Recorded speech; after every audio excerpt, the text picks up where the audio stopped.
Hello दोस्तों, स्वागत है आपका हमारे YouTube channel education A3 pre expert. इसमें हम लोग BA सेकेंड ईयर का कंप्लीट कोर्स करा रहे हैं, जिसमें इसमें से अगर आप लोग पढ़ लेते हैं तो आपका पेपर बहुत अच्छे से निकल सकता है। तो देखिए, हम लोग पॉलिटिकल साइंस के इकाई 2 तक पढ़ा चुके हैं और हम लोग की अब इकाई 3 महात्मा गांधी स्टार्ट करने जा रहे हैं। देखिए, महात्मा गांधी से फर्स्ट क्वेश्चन ये आ सकता है, महात्मा गांधी के राजनीतिक दर्शन पर एक संक्षिप्त निबंध लिखिए।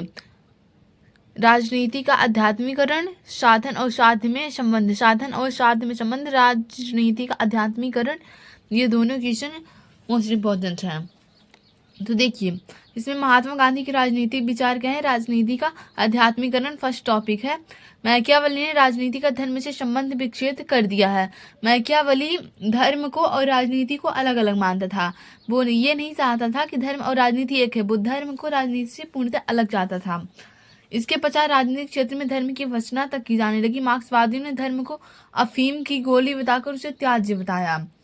ऐसे समय महात्मा गांधी ने राजनीति और धर्म के बीच अटूट संबंधों की घोषणा की। राजनीति का विचार था कि धर्म का राजनीति से पृथक नहीं किया जा सकता। गांधी जी का क्या विचार था? धर्म को राजनीति से पृथक नहीं किया जा सकता। यदि ऐसा करने का प्रयास किया गया तो राजनीति पथभ्रष्ट हो जाएगी। रोमन रोलैंड के शब्दों में, गांधी जी के विचार समझने के लिए हमें अनुभूति करनी चाहिए कि उनके सिद्धांत एक विशाल इमारत के समान है, जिनकी 2 मंजिलें हैं। नीचे धर्म की नींव है तथा उस विस्तृत और दृढ़ नींव पर उनका राजनीतिक कार्यक्रम आधारित है। महात्मा गांधी का विचार था कि राजनीति अनिवार्य बुराई है। महात्मा गांधी ने कहा, यदि मैं राजनीति में हिस्सा लेता दिखाई पड़ता हूँ तो उसका एकमात्र कारण यही है कि राजनीति वर्तमान में हमें सांप की तरह चारों ओर से लपेटे हुए है, जिसके चंगुल से चाहे हम जितनी कोशिश करें छुटकारा नहीं पा सकते। इसलिए मैं उस सांप से द्वंद्व करना चाहता हूँ। अतः मैं राजनीति की धर्म को लाना चाहता हूँ। वो धर्मवादी तो थे ही और वो राजनीति से अलग होना चाहते थे, लेकिन हो नहीं पा रहे थे, क्योंकि चारों ओर लपेटे हुए राजनीति। इसीलिए वो चाहते थे कि राजनीति और धर्म एक साथ रहें। गांधी जी का मत है कि जो लोग यह कहते हैं कि धर्म का राजनीति के साथ कोई संबंध नहीं है, वे धर्म का अर्थ नहीं समझते।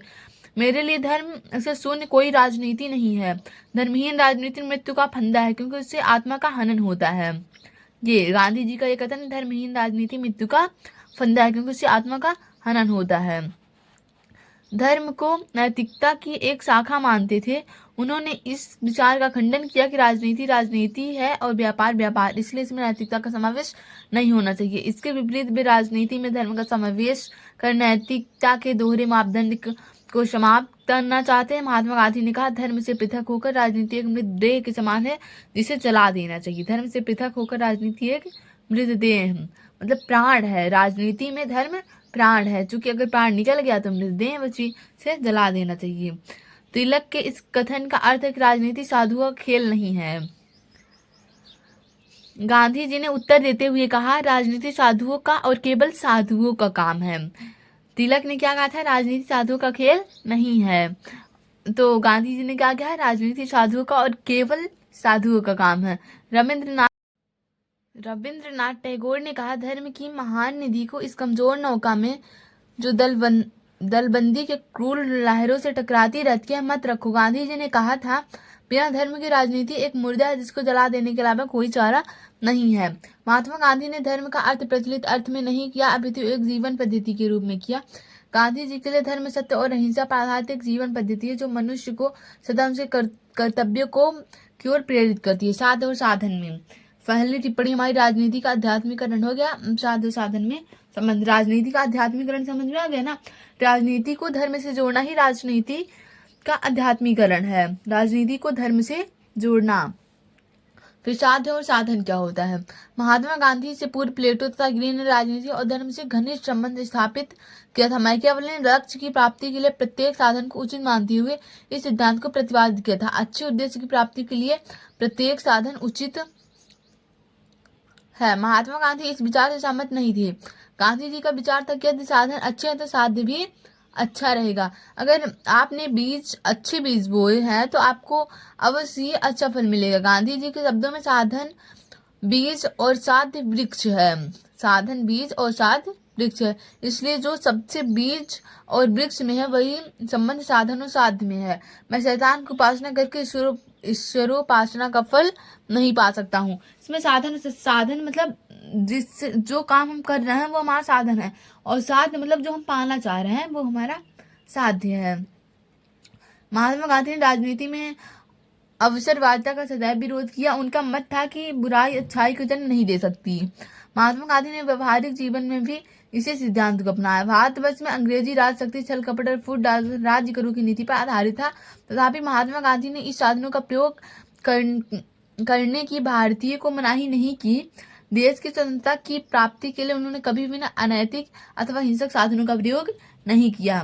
गांधी जी ने नैतिक पवित्रता पर अत्यधिक बल दिया। गांधी जी का विचार था कि मनुष्य को राजनीति, सामाजिक अथवा आर्थिक समस्याएं मूलतः नैतिक समस्याएं ही हैं और इनका समाधान भी नैतिक साधनों से किया जाना चाहिए। महात्मा गांधी द्वारा नैतिकता पर इतना अधिक बल दिया गया कि गांधीवादी राजनीति से अधिक दर्शन प्रतीत होता है। राजनीति का आध्यात्मिकरण कर साधन और साध्य के बीच तालमेल राजनीति में एक क्रांतिकारी कदम था। राजनीति की कला को महात्मा गांधी की महत्वपूर्ण देन थी। तो मैं आशा करती हूँ कि आप लोगों ने राजनीति का आध्यात्मिकरण और साधन में संबंध पता कर लिया होगा या आप लोग से आने लगा होगा।